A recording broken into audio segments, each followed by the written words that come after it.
Olá, queridos amigos, queridas amigas, que têm acompanhado conosco o estudo do livro Calma, do benfeitor Emmanuel. Estamos aqui de volta para mais um estudo com muita alegria, rogando ao alto que nos abençoe, que nos inspire. A gente fica feliz em ver aqui os companheiros já presentes, aqui no YouTube o Ronaldo Santana, a Sinara Martins, a Ana Lúcia Gouveia, a Jane Oemoré, a todos que vão chegando, aqueles que assistirão depois, mais tarde, o episódio pelo NEP Paulo de Tarso ou também pela Rede Amigo Espírita, fica aqui desde já o nosso abraço muito fraterno, muito caloroso a todos vocês, com votos de muita paz. E, naturalmente, em busca da calma que tanto ansiamos, da construção da serenidade, que será essa cidadela, então, de paz, de harmonia interior, que nos permitirá caminhar vida fora mais conscientes, mais atentos à inspiração do alto, mais dispostos realmente a sermos instrumentos de Jesus na sementeira da Boa Nova de amor e de paz. Hoje nós avançamos já para o capítulo 27 da obra, né? Opiniões alheias. Então, nós vamos conversar hoje sobre o impacto que muitas vezes vai existir na relação aí com os nossos semelhantes, né? Com o outro, na incompreensão de determinadas opiniões, etc. A gente aprender a lidar com isso, aprender à luz da doutrina espírita, à luz do evangelho, a como aperfeiçoar as nossas relações, sem exigir do outro que o outro ainda não pode dar, sem esperar do outro grandes expressões já de testemunho, de aplicação do evangelho, mas exigindo e esperando de nós cada vez mais, com consciência, buscando fazer com que a nossa paz e a nossa calma sejam cada vez menos dependentes ou estejam cada vez menos suscetíveis às influências exteriores, aos comentários, às opiniões, às críticas, às incompreensões, à ingratidão, enfim, uma série de fatores que não estarão em nosso alcance mudar, que independerão de nós. Então, se a nossa paz, se a nossa calma, a nossa serenidade não puder ser construída de tal modo que independa disso, ela será sempre muito frágil. Porque num mundo de tantos contrastes como a Terra ainda é, com espíritos em tantas condições evolutivas, com tantas imperfeições como as temos, se a nossa paz, a nossa calma e a nossa serenidade estiverem muito sujeitas ao proceder do outro, em vão buscaremos mantê-la, porque ela estará então sempre, né, digamos assim, sendo levada pela ventania dessas relações que por vezes serão tumultuosas. Será como construir na areia. Edificaremos ali com esforço essa paz, essa serenidade, para logo ali mais adiante ser ela levada pelas ventanias, pelas tempestades, pelas incompreensões, pelo procedimento do outro, pelas lutas da vida, porque estamos construindo sobre bases equivocadas. A base que buscamos efetivamente será a base do espírito, dos valores imortais que nós vamos edificando portas adentro do nosso coração. É o que Jesus nos fala no Evangelho, dessa casa edificada sobre a rocha. É isso que nós buscamos, edificar a casa sobre a rocha com Cristo, é encontrar esses fundamentos em nós, alicerces seguros no campo do nosso sentimento, para que então ergamos também um edifício sólido. Então é sobre isso que nós vamos conversar hoje, aproveitando aí para mandar um abraço para todos os amigos e amigas que vão chegando. Nós estamos tendo algum probleminha aqui com o retorno dos comentários, que não estão aparecendo para nós por enquanto, mas esperamos que em breve eles possam aparecer. Mas nós vamos avançando aqui então no nosso estudo, na primeira frase, no primeiro parágrafo que Emmanuel nos traz. Ele diz assim: se trazes a consciência tranquila, por que te impacientares tanto com as opiniões alheias desfavoráveis? Então essa é uma reflexão essencial, porque ela nos leva de pronto ao seguinte pensamento: onde está realmente edificada a minha felicidade, o meu equilíbrio? Na minha consciência tranquila, edificada sobre o dever bem cumprido, sobre o amor que sentimos, sobre o bem que fazemos? Ou essa minha estabilidade, essa minha felicidade estará edificada sobre circunstâncias exteriores, sejam elas recursos materiais, facilidades no mundo, postura e atitude de outras pessoas, compreensão e gratidão diante das nossas atitudes. Porque se a nossa felicidade estiver edificada sobre isso, como nós falávamos logo na introdução, será sempre muito frágil. Porque da noite para o dia, as circunstâncias materiais da vida podem se alterar. Da noite para o dia, determinadas facilidades que encontrávamos no caminho podem nos ser retiradas. A saúde do corpo pode se modificar. Uma pessoa que era para nós um apoio, um sustentáculo, pode desencarnar ou pode ser chamada a outras regiões, a outros trabalhos. Né? Determinados recursos monetários com que contávamos podem não mais estar conosco, não mais nos pertencer por um revés, algum acontecimento. Então, aquela pessoa que antes era muito compreensiva, que me auxiliava, né, que sempre retribuía o meu carinho, a minha gentileza, pode estar, de repente, modificada por algum acontecimento, alguma dor, alguma prova, algum processo obsessivo, e não mais corresponder aos meus anseios e às minhas expectativas. Então, a todo momento, a cada passo da caminhada, o espírito encarnado ele está sujeito às chamadas vicissitudes, que são essas oscilações, alternâncias, modificações naturais aqui da experiência terrena, tanto no que diz respeito a questões materiais, circunstâncias, quanto no que diz respeito ao procedimento de indivíduos, que não são máquinas, que não são robôs, sempre nos dando a mesma resposta, ou né, os quais conseguimos prever com muita clareza, com toda certeza. Não, são seres dotados de emoções, de livre-arbítrio, que vão se modificando, vão tomando caminhos, tropeçam, se equivocam, acertam, enfim. Então a gente não pode contar com isso. De modo que o segredo da felicidade, da calma reais, repousa nesse entendimento de que é algo a ser edificado dentro de nós. Isso não significa dizer uma postura de prepotência e de arrogância, de autossuficiência, quando o indivíduo diz, não, então eu só dependo de mim. Né? Eu sou tudo que eu preciso. Nós precisamos dos outros, da vida, de interação. A lei de sociedade aí está. Precisamos dos outros para progredir. O que não podemos fazer é colocar sob essa tutela dos outros ou transferir a outros essa, digamos, essa propriedade, essa capacidade de definir quanto à nossa felicidade. Isso tem que ser algo cultivado no nosso templo interior. Então é o que Leon Denis, por exemplo, vai nos dizer lá no livro O Problema do Ser e do Destino, quando ele fala lá em determinado momento da felicidade, vai nos dizer ele que o segredo do sábio está aí, se não me engano é no capítulo 22 ou 21 do livro, né, O Problema do Ser, do Destino e da Dor, na tradução para o português. Ele vai dizer que o segredo do sábio aí reside. Identificar esse refúgio interno, construir essa cidadela interior sólida, inquebrantável, inalcançável pelas tempestades exteriores, onde ali, então, ele conserva essa felicidade que lhe é possível, naturalmente, no estágio em que está, como nós aprendemos lá com os Espíritos também, no Livro dos Espíritos, na questão 922, quando Kardec dialoga com eles acerca da felicidade relativa possível a cada espírito.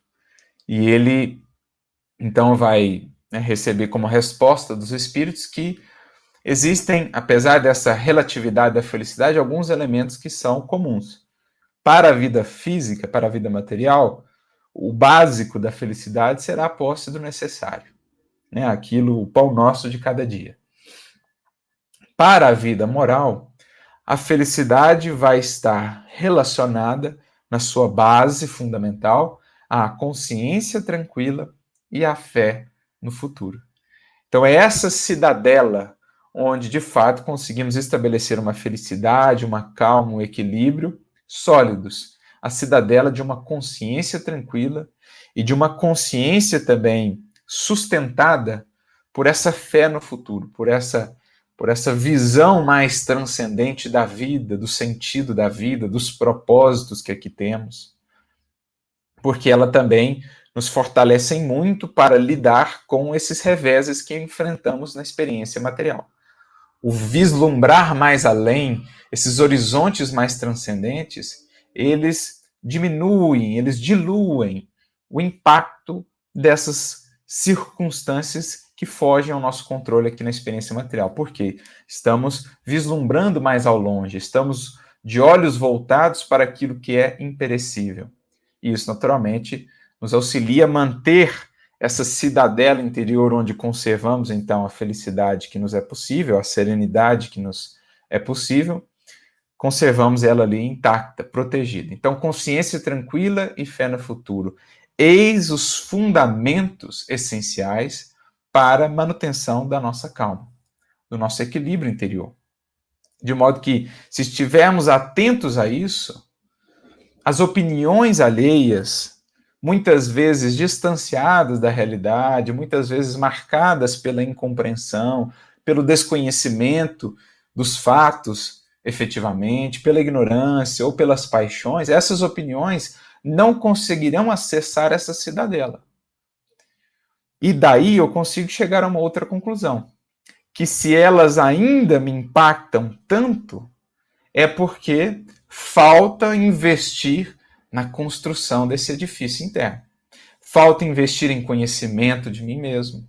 Falta investir em comunhão com o Mestre, em trabalho, em realização, que nos traga, então, esse estado de consciência tranquila, que é o nosso maior escudo, a nossa maior proteção, a nossa maior segurança na caminhada. Então, a gente consegue, a partir do quanto essas opiniões ainda nos influenciam no sentido de nos desanimar, de nos abater, a gente consegue ter uma medida do quão fundo a gente já foi na construção das nossas fundações espirituais. Ou do quanto a gente ainda está na superficialidade. Quanto mais elas nos impactarem, essas opiniões, mais na superficialidade nós estamos. Quanto mais fundo nós já tenhamos penetrado, menos elas conseguirão nos abalar, porque então estaremos tranquilos. Nós sabemos, ou saberemos os verdadeiros propósitos que nos moveram, nos levaram a fazer isso, aquilo, outro. Jesus nos conhece, e isto é o mais fundamental. Tiraremos das críticas, das opiniões, o que possa agregar, o que possa trazer algum aprendizado, alguma reflexão, o que nos possa levar a refletir sobre nós mesmos, aspectos de nós mesmos que talvez não estaremos aí enxergando. Então, sempre buscar aprender com isso, mas também não nos deixar abalar, desestruturar por essas opiniões.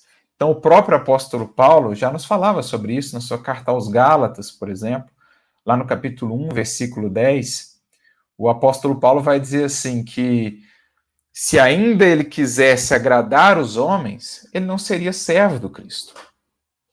Então, se a gente ainda está muito voltado, né, nas nossas ações, nas nossas atitudes, para esse retorno do agradecimento, do reconhecimento, da gratidão, enfim, é porque nós ainda estamos com muito interesse no bem realizado e pouco desinteresse, por conseguinte.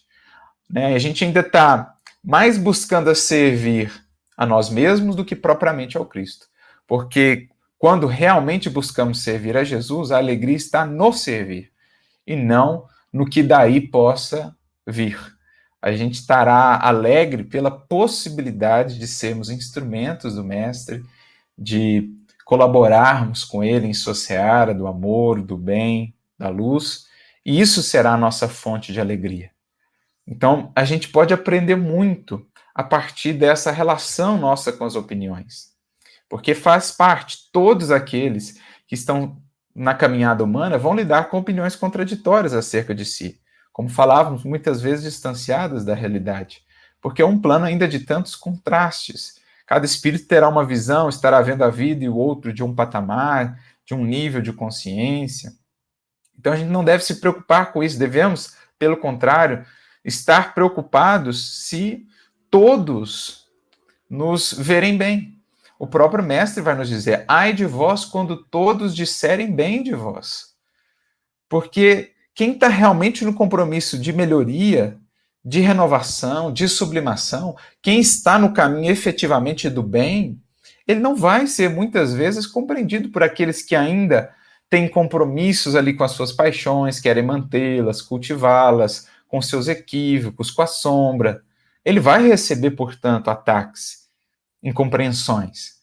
Se todo mundo estiver falando bem dele, tem que ter cuidado, porque muito provavelmente ele está adotando uma postura como de um camaleão, para estar sempre agradando, não sendo, portanto, fiel a princípios. Porque os espíritos realmente nobres, Chico Xavier, por exemplo, né, vamos trazer ele como exemplo, até espíritos como esses, que eram expressão de bondade, de humildade, de misericórdia, despertaram tanta perseguição, tanto ódio de alguns, até Jesus. Então, seremos nós aqueles que agradaremos a todos? Pretensão, ilusão do nosso orgulho e da nossa vaidade. E muitas vezes ficamos aí nessa postura camaleônica, tentando agradar a todos, mas passando por cima de princípios. Por quê? Mais preocupados estamos com uma imagem de nós mesmos do que propriamente com o que nós somos lá dentro, no íntimo, onde ninguém mais vê, a não ser eu, a não ser Jesus, a não ser o próprio Criador. Então, é uma reflexão importante. Por quê? Tendo a consciência tranquila, sabendo que eu fiz o melhor, o que essa opinião pode me abalar nesses fundamentos? Então, Emmanuel vai ter uma outra mensagem no livro Pão Nosso, capítulo 47, em que ele fala justamente do problema de agradar, em que ele comenta o versículo que citamos de Paulo: se eu ainda quisesse agradar aos homens, não seria servo de Cristo. Então ele tinha o princípio, servir ao Cristo, ser fiel ao Evangelho, naturalmente conduzindo-se com amor, dosando a verdade, não é sair também sendo áspero, sendo duro, sendo intransigente, a pretexto de cultivar e proteger a verdade, não é essa a ideia, é ser fiel a princípios, dosando amor e verdade, brandura e energia, mas também, diante de uma incompreensão, diante de opiniões contraditórias, preferimos os princípios a agradar as opiniões, os entendimentos daqueles que muitas vezes não serão fiéis a esses princípios, não querem sê-lo, e por isso não nos compreendem. Então, o princípio, a fidelidade ao Evangelho antes de mais nada, né? Sem que isso, naturalmente, se torne uma prerrogativa, um pretexto para sair ferindo pessoas sem qualquer motivação, né? Então, não é essa a ideia, é sabermos dosar as coisas. Então, prossegue aqui, Emmanuel. Cada pessoa fala daquilo que conhece, oferecendo o que seja ou o que tenha. Então é o que Emmanuel vai dizer em outro momento. O verbo da criatura é o seu retrato moral. Jesus nos disse no Evangelho: a boca fala do que está cheio o coração. Então, o que o indivíduo vai expressar nessa opinião, nessa afirmação acerca de uma outra pessoa, de um trabalho, vai ter muito dele ali. E eu preciso saber filtrar o que é dele e o que é de fato um fato, uma informação credível, algo que agregue, algo que traga instrução, esclarecimento, um norte. Então eu preciso entender também que, ao emitir uma opinião, muito do que está ali é do indivíduo, que ele mistura a realidade que ele observou, ao que de fato é a outra pessoa, a circunstância que ele viveu, o trabalho, a atividade que ele acompanhou, enfim. Então, cada pessoa ela vai estar constantemente expressando no seu verbo muito do que vai no seu coração. Então, a gente vai percebendo pela tendência dos assuntos que ela vai tratar mais frequentemente, do conteúdo, do teor vibratório, emocional, da abordagem que ela vai trazer. A gente logo vai fazendo uma leitura melhor do indivíduo a partir do que ele fala, aprendendo então a filtrar o que é elemento do indivíduo, o que é parte dele ali naquele processo e o que realmente possa ser algo que nos agregue, que nos informe, que nos acrescente alguma coisa em termos espirituais ou morais. Então é o que Sócrates dizia aos seus interlocutores: fala para que eu te veja. Então a gente tem que ter essa abordagem também do conhecimento humano, né? De poder entender o outro e se somos nós, por exemplo, aqueles aos quais a fala se destina, ou, né, sobre os quais a opinião foi emitida, aprender a deixar de lado o que é do indivíduo, o que é material que vem do seu coração, a aspereza, a crítica ferina, o ódio, a agressividade, e isso nós não precisamos de maneira nenhuma acolher. Isso a gente deixa de lado. É uma oferta que ele nos dá e a gente tem todo o direito de recusar. Mas a gente separando aí, tirando essa embalagem, esse material nocivo, a gente pode tirar muita coisa boa em termos de aprendizado, de reflexão dessas opiniões que nos visitam, mesmo aquelas mais ferinas, mesmo aquelas mais agressivas. Aprende-se muito com aqueles que não nos compreendem, são grandes instrutores da alma, vai nos dizer Emmanuel. Eu me recordo até de um caso que está no, se eu não me engano, no livro Testemunhos de Chico Xavier, que é da Sueli Caldas, e ela conta lá, ou na verdade é um relato, né, um compilado ali de cartas entre o Chico e o Vantuil, à época presidente da Federação Espírita Brasileira, e em determinado momento tem um relato ali do padre Júlio Maria, creio que seja esse o nome mesmo, que por muitos anos foi muito crítico a Chico Xavier. Era um irmão lá, um companheiro que escrevia artigos e mais artigos, muito ferinos, muito agressivos, né, de ataques mesmo ao trabalho do Chico, à doutrina espírita e tudo mais, e até o momento que ele desencarnou. E nesse momento em que ele desencarna, o Emmanuel então aparece para o Chico e diz: olha, Chico, oremos pelo nosso irmão Júlio Maria. Ele foi um valioso colaborador conosco, ou para nós. Ele nos estimulava a coragem, nos estimulava a mantermos na linha, né, a mantermos coerentes e tal. E não se apoquente, Chico, estou usando aqui as minhas palavras, né, não se importe tanto com aqueles que te atacam, aqueles que emitem aí essas opiniões, porque o martelo que tortura o prego acaba por firmá-lo ainda mais.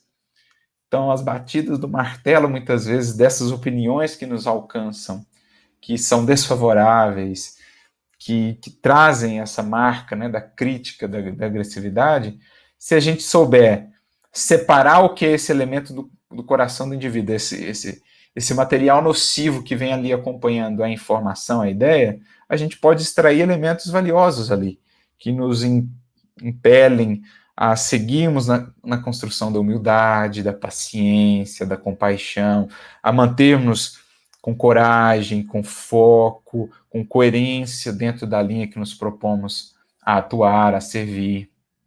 Então é isso que Emmanuel está dizendo aqui. Cada pessoa fala daquilo que conhece, oferecendo o que seja ou o que tenha. Então ela tem um universo de visão, ela tem um universo de compreensão, e dentro daquilo ela vai ofertar o material que ela pode. Às vezes esse material vai ser muito nocivo, vai ser muito prejudicial, mas a gente tem essa autonomia, uma vez que estamos com essa cidadela edificada, uma vez que estamos vigilantes, protegendo a nossa casa mental. Jesus tem parábolas no Evangelho em que ele fala disso. O homem que protege a sua casa evita que seja despojada dos seus bens.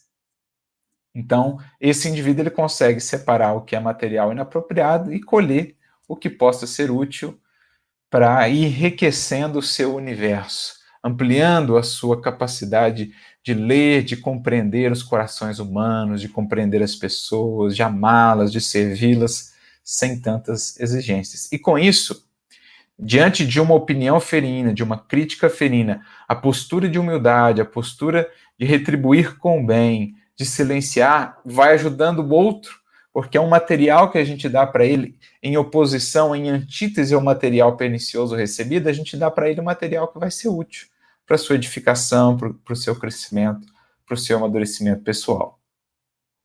A suposição dos companheiros a nosso respeito nasce daquilo que eles estimariam ou estimam fazer. Então, muito do que o indivíduo vai falar a nosso respeito, vai ver em nós, assim como nós nos outros. É sempre importante a gente fazer essa análise a partir de nós também. Mas, enfim, muito do que vai se ver no outro, na verdade, está no indivíduo. Então, um exemplo. O indivíduo que engana a si mesmo, que faz esse esforço de tentar enganar a si mesmo, né, de esconder as coisas de si mesmo, quando a sua consciência o alerta e mesmo assim ele tenta permanecer escondendo. Então, o indivíduo que é falso, ele vai ver a falsidade em todo mundo, porque ele tem isso em si, ele tem esse hábito, ele tem essa postura. Então, a sua lente, a sua perspectiva de visão em relação ao outro vai estar marcada por isso. Claro que nem tudo que vemos no outro é projeção de nós mesmos. Nem tudo. Né? Especialmente quanto mais o espírito sobe, ele vai conseguindo identificar no outro, não necessariamente só aquilo que ele tem nele, ele vai conseguindo identificar no outro aquilo que ele já superou, mas ele olha para aquilo sem julgamento, sem condenação. É Jesus, né? Ele bem sabia o que havia no homem. Jesus sabe exatamente o que há em cada um de nós. Isso não significa que há isso nele também. Claro, ele já viveu esse processo que agora nós estamos vivendo. Isso dá também a ele essa condição de compreender melhor a cada um de nós. Mas a gente precisa ter isso em mente quando lidamos com essas opiniões equivocadas do outro. Se a gente já tem essa compreensão, vê que às vezes ele está projetando alguma coisa que é dele. E ao invés de se revoltar com isso, compadecer-se. Né? Agir com os valores do Evangelho, com humildade, com perdão, com compreensão, tentando de alguma maneira semear algo novo, uma nova compreensão, afirmar pelo exemplo, pela eloquência do exemplo, que não é bem como ele imagina que seja. Porque é só mesmo no testemunho do exemplo cotidiano, como diz Emmanuel, não há resistência no campo moral, não há resistência, não há, digamos assim, uma muralha que resista indefinidamente à ação do exemplo. Então, se o indivíduo tem uma visão equivocada de nós, sigamos agindo, fazendo o nosso melhor, porque o tempo vai esclarecê-lo melhor, né? Porque ele vai também progredindo, em renovando-se, ele vai renovando o seu olhar acerca das outras pessoas. Então, é isso que Emmanuel está dizendo. A suposição dos outros a nosso respeito, bem como a nossa, muitas vezes, acerca dos outros, ela vai ter aí muito desse reflexo do indivíduo, de nós mesmos olhando para os outros, ou dos outros olhando para nós. Porque o indivíduo que tem esse hábito, por exemplo, de ser falso, vai ver falsidade em todos. O indivíduo que tem lá muito ciúme, muita inveja, ele vai ver em todos ciúme, inveja. Tá vendo? Olha como ele é ciumento, olha como é invejoso. Quando muitas vezes não tem nada a ver, o indivíduo não está nem pensando naquilo que o outro acha que ele está pensando, mas são as projeções, são as escamas que nos impedem de ver com clareza, os ciscos, as traves nos olhos. Daí a importância de nos conhecermos, porque essa opinião equivocada do outro não nos alcançará, a gente vai colher o que possa ser útil, não vai se revoltar, porque o outro não irá nos ferir, a gente saberá, estará tranquilo quanto a nós mesmos, né? Saberemos quem somos, e quanto mais esclarecidos, quanto mais conhecemos a nós mesmos, mais também purificamos o nosso olhar para ver os outros com mais clareza, com mais compreensão, com mais misericórdia.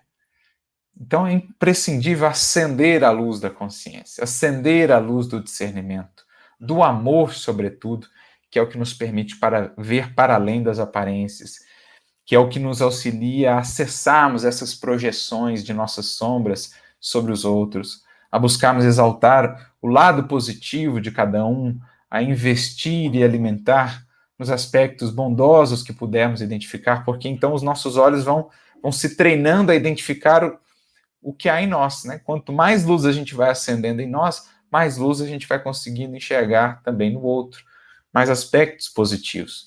Enquanto se nos acumpliciamos com a sombra em nós, é a sombra que vamos ver com mais frequência no outro. Cada qual de nós está no centro das próprias experiências. Então, cada um de nós é o que melhor conhece o que tem vivido, com exceção de Deus, talvez, que nos conheça, como diz Santo Agostinho, mais do que a nós mesmos. Mas cada um de nós está no centro da própria experiência. Acontece que, justamente por isso, muitas vezes nós projetamos aspectos dessa nossa experiência, da nossa vida, na experiência do outro, e que vão nos fazer ter uma leitura da experiência do outro distanciada do que realmente ele está experienciando, do que realmente ele está vivendo. Aí as opiniões equivocadas, as suposições que não condizem com a realidade, as elucubrações, né, as incompreensões. Por quê? A gente toma sempre outra a partir do nosso ponto de vista. A gente está sempre muito autocentrado. Pouco fazemos ainda esse esforço de sair de nós, no movimento aí empático, no movimento da caridade, para estarmos mais junto da realidade do outro.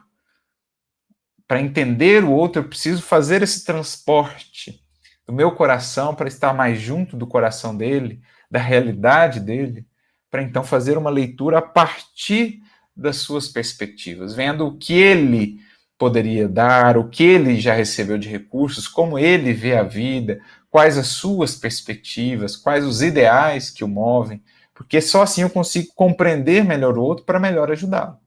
Quando eu deixo um pouquinho o centro aqui da minha experiência para ir em busca de partilhar, tanto quanto seja possível, um pouquinho desse centro da experiência do outro, dessa realidade do outro.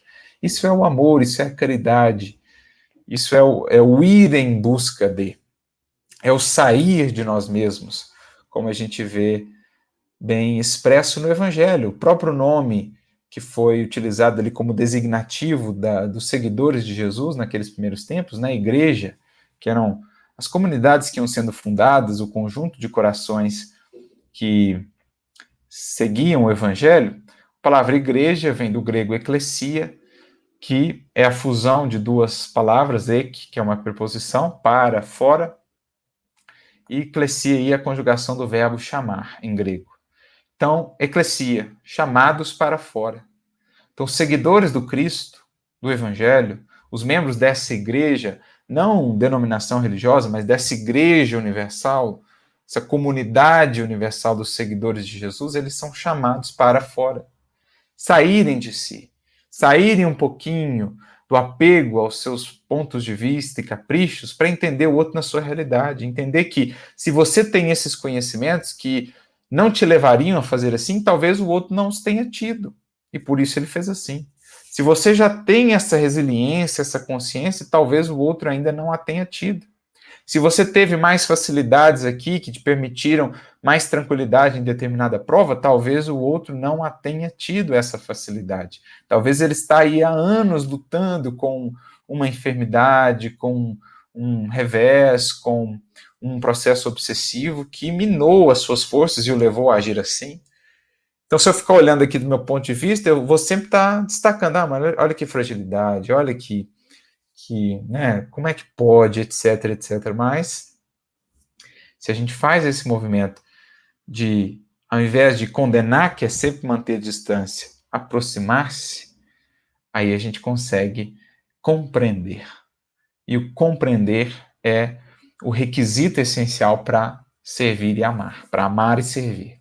Então, o compreender é o primeiro passo do amor, para que depois, então, a gente possa auxiliar, servir com proveito. Os irmãos que nos cercam são livres para pensarem a nosso respeito, da mesma forma que somos livres para notar-lhes o comportamento. Então, é aquilo que o Emmanuel disse certa feita para o Chico, que ele estava meio abatidozinho, meio triste por conta de determinadas opiniões, considerações a seu respeito. E aí o Emmanuel apareceu para ele e falou assim, naquele jeito, né, do Emmanuel: Chico, você tem que entender que as pessoas têm o direito de não gostarem de você. Que pretensão é essa, né, nossa, de que todos terão de gostar de nós? Não, existem simpatias, existem caminhos que o outro tem preferência, o outro gosta mais dessa área dentro do espiritismo, então ele não vai gostar muito da nossa fala, do nosso estudo, daquilo que a gente aborda, assim como o outro vai ter mais simpatia para essa área, vai se identificar mais conosco. Então, assim, a gente tem que entender isso. Né? O nosso ego, o nosso orgulho, a imagem que a gente cultua de nós mesmos, que nos faz, assim, ser tão dependentes, suscetíveis às opiniões alheias e querer que todos gostem de nós. Isso é uma ilusão. Isso é falta de auto-amor no sentido mais profundo, não do culto do eu, mas o auto-amor, o amor encontrado, a felicidade encontrada em mim, pelo servir, pelo amar, pelo conhecer. Então a gente tem que ter essa consciência. Né? O outro é livre para pensar o que ele quer a nosso respeito. Isso é uma questão dele para com ele. Se é um pensamento de ódio, de agressividade, é um problema dele, não é nosso. Porque quem está se ferindo, quem está se machucando é ele. Quem está no bem, quem está na consciência tranquila é imune ao ódio. É imune à agressividade do outro. Então a gente é que muitas vezes, por invigilância, pelo orgulho, pelo egoísmo, acolhe esses presentes de grego, né, esses cavalos de Troia, que a gente acaba colocando para dentro da nossa casa mental, desestruturando-nos internamente. Mas por quê? Por causa da vigilância, por causa da vaidade, por causa do orgulho, de ter essa pretensão que todo mundo tem que gostar de nós, todo mundo tem que pensar isso de nós. Isso é culto a nós mesmos. Agora, se eu estou tranquilo comigo, sei que estou fazendo o meu melhor, Jesus me conhece, isso basta. É o que Emmanuel vai dizer lá no comentário O Problema de Agradar, para o nosso capítulo 47. Consciência tranquila. Então, os outros são livres para pensarem a nosso respeito, assim como nós somos livres para anotar-lhes o comportamento. Então, eu sou livre para fazer uma leitura do irmão, aprender com seus erros, aprender com as suas virtudes, né? Fazer esse processo de melhor conhecer e entender a vida também a partir do outro. A gente pode fazer disso um instrumento de estudo também. Está lá no Livro dos Espíritos. Né? O Kardec pergunta sobre essa utilidade de estudar as características de outrem, as imperfeições de outrem, desde que seja para a nossa edificação, sem que a gente saia revelando isso aí, sem que a gente saia a desmerecer o outro, desde que seja para a nossa melhoria, é um estudo muito válido. A gente identificar o que a gente não quer, os caminhos que a gente não quer seguir, que a nossa consciência, vendo o outro, já dizem não ser os adequados, e seguir ou nos estimular por aqueles caminhos que nos inspiram, pela postura do outro ali que nos inspira, nos estimula. Então é o processo também de conhecimento, de aprendizado. Né? A gente não aprende só com os nossos erros, aprendemos com os erros dos outros também, para evitar ter de cair no mesmo buraco, tropeçar na mesma pedra, a gente pode aprender com o outro, não fazendo aquilo.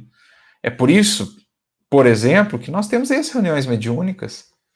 Às vezes pensamos que reunião mediúnica serve somente aos espíritos que lá são auxiliados, mas esquecemos que uma das grandes finalidades da reunião mediúnica é alertar a nós, os aqui encarnados, para não cometermos os mesmos erros que eles. Por isso voltam, compartilhando as suas experiências com humildade, muitas vezes, porque já é para eles uma redenção e é para nós aprendizado. Eles nos dizem, olha, não siga por aqui, eu segui, me dei mal. Eu fiz isso, eu estive desatento a isso, não faça assim. Então a gente está estudando o outro, fazendo uma leitura do outro para crescermos. Ninguém consegue obrigar determinada criatura a raciocinar com outro cérebro, a não ser aquele que lhe pertence. É a questão da imposição, mais uma vez. No âmbito da fé, Kardec mesmo dirá, a convicção, a fé não se impõe. Não se deve tolher, impor né, no âmbito dos pensamentos de outro indivíduo, não se deve tolher os pensamentos, a liberdade de pensar, porque só há progresso de fato quando isso parte do indivíduo.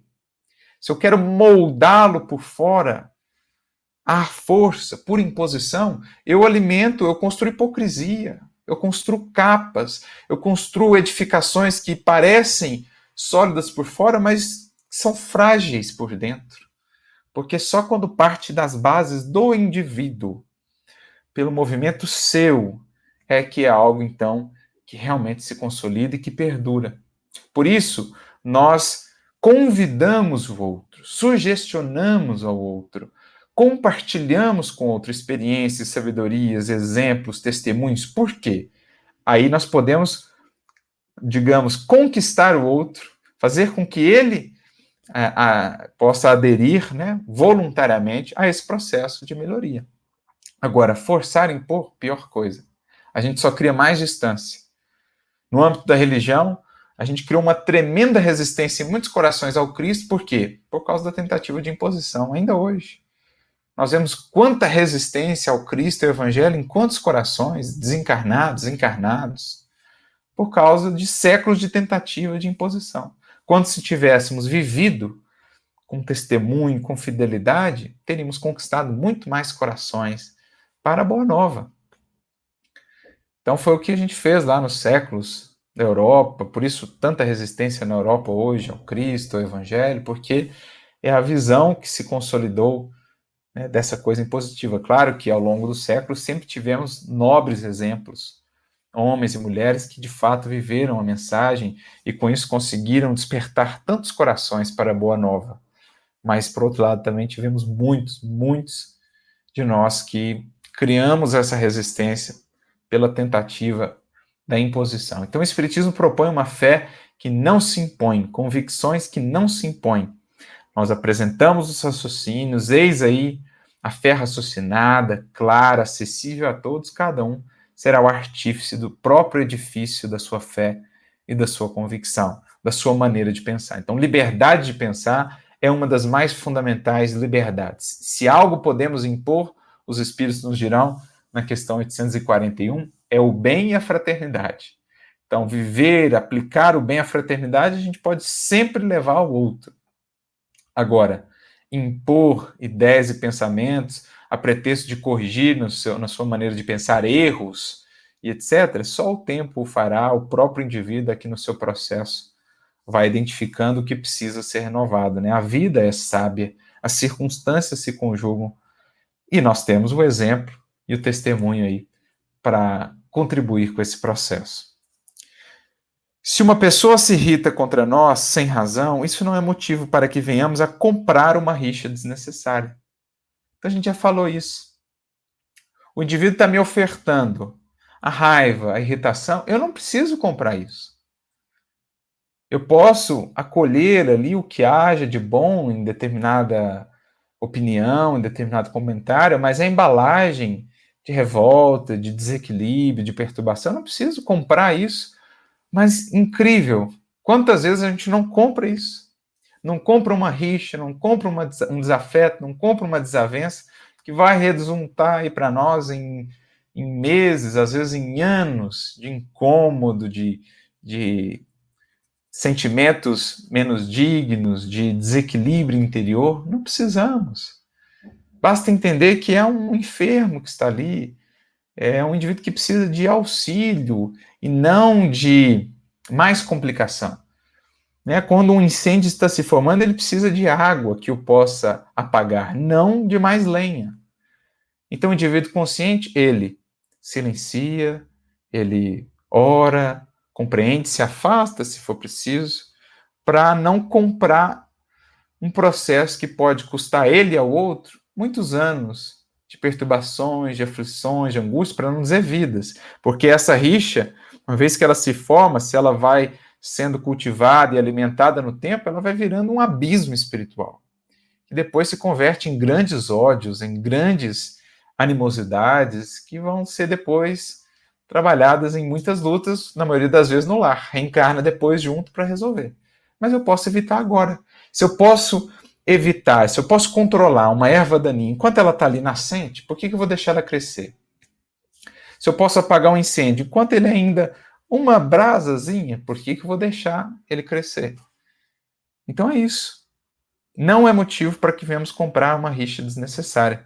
Porque aí depois, no próximo, ele diz: você está diante de uma criatura encolerizada da mesma forma que você se encontra perante um doente. Preste auxílio. Então a pessoa é um enfermo. Embora o corpo possa se apresentar perfeito, saudável, o indivíduo que é colérico, é sempre irritadiço, explosivo, ele é um espinheiro magnético, né? Emmanuel já definiu isso aqui em alguns capítulos para trás. Ele precisa de auxílio, ele precisa de cuidado, ele precisa dos medicamentos, os antissépticos, do perdão, da oração, do amor, do silêncio, para que essa enfermidade contagiosa, porque a cólera, a irritação, ela é contagiosa, se a gente não está atento, daqui a pouco está envolvido nisso, todo um ambiente estará, se a gente não atua logo, aquilo se espalha, vira uma epidemia ali num lar, por exemplo, espalha-se para o lar inteiro, espalha-se para o trabalho inteiro. Mas se eu atuo rápido, presto, com o antibiótico do perdão, do silêncio e da oração, eu auxilio a ele e me imunizo também com relação aos impactos negativos dessa enfermidade. Então, basta ler lá o finalzinho do capítulo 9 do Evangelho segundo o Espiritismo, as duas mensagens sobre a cólera, para a gente entender melhor as relações da cólera até com, depois, enfermidades no corpo, porque isso vai impactando, né, até um ponto que somatiza. Como diz aqui a Patrícia, querida amiga, amando fraternalmente, seremos, em verdade, irmãos do ignorante e do infeliz, do aleijado e do enfermo, de modo a ser-lhes efetivamente úteis. Então é isso aqui. Estamos diante de alguém colerizado? Diante de um enfermo. Prestemos auxílio. Sejamos irmãos. Toleremos os outros para que os outros nos tolerem. A gente já falou muito aqui sobre tolerância, sobre compreensão, e nós colhemos o que damos. Se eu semeio antipatia, colho antipatia. Se eu semeio simpatia, compreensão, é o que cada vez mais vou colhendo e recebendo do coração dos outros. Então, semeando tolerância, paciência, vamos desarmando os artifícios da sombra. Né? A paciência, a compreensão, elas desarmam os mecanismos da sombra, elas desarticulam no indivíduo aquele ímpeto da explosão, da cólera, ele começa a cair em si, a perceber melhor a sua condição, se a gente expressa tolerância, paciência. Então, é importante a gente ter esse investimento, essa sementeira. A Carol Garcia que diz: não alimentemos conflitos, famílias se desfazem por ego ferido no momento que deveriam ficar juntos. Quantas vezes? Pequenas coisas não viram a desestruturação de uma família, de um grupamento, de um grupo mediúnico, por exemplo, de um grupo de estudo no centro espírita, por causa de uma desavença ali, um centro espírita racha, um lar, né? Se compromete ali a estrutura daquele lar, e é algo que mais cedo ou mais tarde a gente vai ter que ajustar depois. Aproveitemos a presente encarnação enquanto a questão é menor, evitemos que ela cresça no tempo e se complique lá mais adiante. E por fim, ele conclui: hoje alguém terá perdido a serenidade à nossa frente. Amanhã, possivelmente seremos nós em situação igual diante deles. Então, como somos imperfeitos, somos suscetíveis a tropeçar ainda, perder a serenidade, ter momentos de irritação. Mas é aí então que veremos a colheita mais de fato, né, mais clara do que nós temos semeado para com os outros. Se nós, diante das irritações do outro, da revolta do outro, da perda de serenidade do outro, somos aqueles que contribuímos para que ele se reestruture, isso fica lá, registrado na memória afetiva, no coração dos outros, para que então, quando formos nós os necessitados, esse auxílio possa vir a nos estender a mão para que nós também possamos nos reestruturar. Então, o bem que lançamos à vida será o nosso apoio, o nosso sustentáculo mais adiante no caminho, quando, porventura, venhamos nós a tropeçar na caminhada. Então é isso, amigos, que a gente saiba valorizar, né, tudo que temos aprendido aqui com o benfeitor, que a gente saiba ter para com o outro essa compreensão, esse tratar mais ameno, que a gente consolide a nossa felicidade, o nosso equilíbrio na consciência tranquila, na fé no futuro. E então estaremos muito bem protegidos, imunizados com relação a essas opiniões, para delas colher o que seja útil e filtrar aquilo que seja pernicioso, sem nos abalar na caminhada de autoconhecimento, de melhoria interior que todos temos a trilhar. Vamos ver aqui os comentários. O Tavinho, querido amigo, recuperado, né, amigo? Espero, um grande abraço. Vai dizer para nós: reunião mediúnica, aprendizado incalculável. Não há sombra de dúvidas quanto a isso. É de um aprendizado, uma reunião mediúnica, sim, que nós não conseguimos mensurar. Essa possibilidade de aprendermos com os irmãos de lá, tanto os sofredores, os que se equivocaram, como os benfeitores, aqueles que já vão mais à frente de nós na caminhada.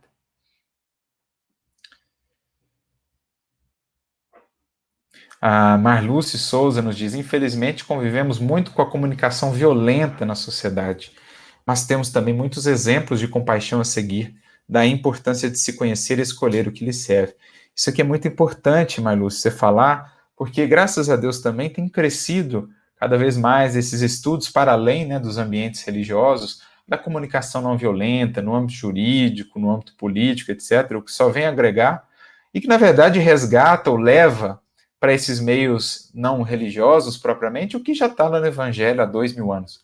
Jesus é o referencial, é o modelo maior da comunicação não violenta, da comunicação amorosa, da comunicação efetiva, aquela que é verdadeiramente transformadora, porque não impõe, porque não agride, porque não violenta, porque abre caminhos com um exemplo e então consegue semear com mais proveito. Então Jesus é o grande exemplo para nós de comunicação não violenta. E embora ainda vejamos no mundo, de um modo geral, né, a gente está vendo agora um momento de tanta polarização, na imprensa, na mídia, na política, em vários âmbitos, a comunicação ainda é violenta, impositiva, ferina, que separa, que distancia, mas, felizmente, já temos visto também investimentos, esforços para se difundir essa comunicação não violenta que está lá no manancial do Evangelho.